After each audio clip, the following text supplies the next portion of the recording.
Pour combler son déficit de production en riz qui avoisine les 1,5 million de tonnes, la Côte d'Ivoire importe chaque année pour 350 milliards de francs CFA.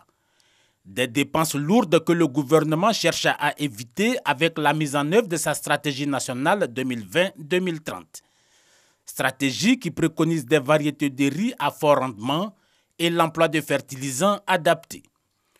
Voilà qui justifie cet accord tripartite entre le ministère de la Promotion de la Riziculture et les deux firmes internationales. Nous venons à cette table pour apporter aux riziculteurs ivoiriens des engrais spécialisés pour le riz, qu'ils soient en culture irriguée ou en culture pluviale.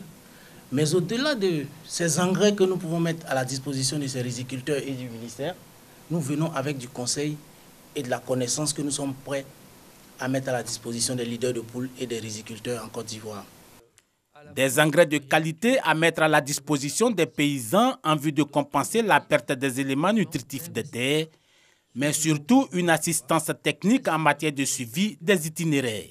Nous souhaitons également accompagner les agriculteurs.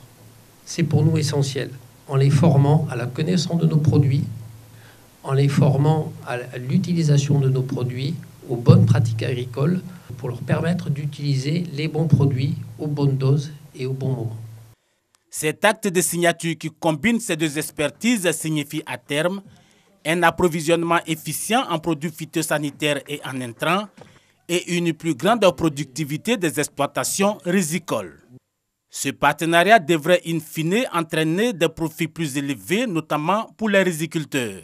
Cet acte est très important pour la Côte d'Ivoire parce qu'aujourd'hui, l'objectif que nous avons avec la nouvelle stratégie, il s'agit de passer d'une riziculture traditionnelle à une riziculture moderne, rentable, durable et respectueuse de l'environnement.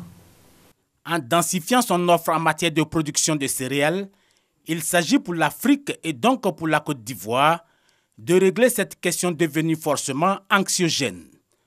Comment nourrir les 10 milliards d'individus que comptera le monde en 2040?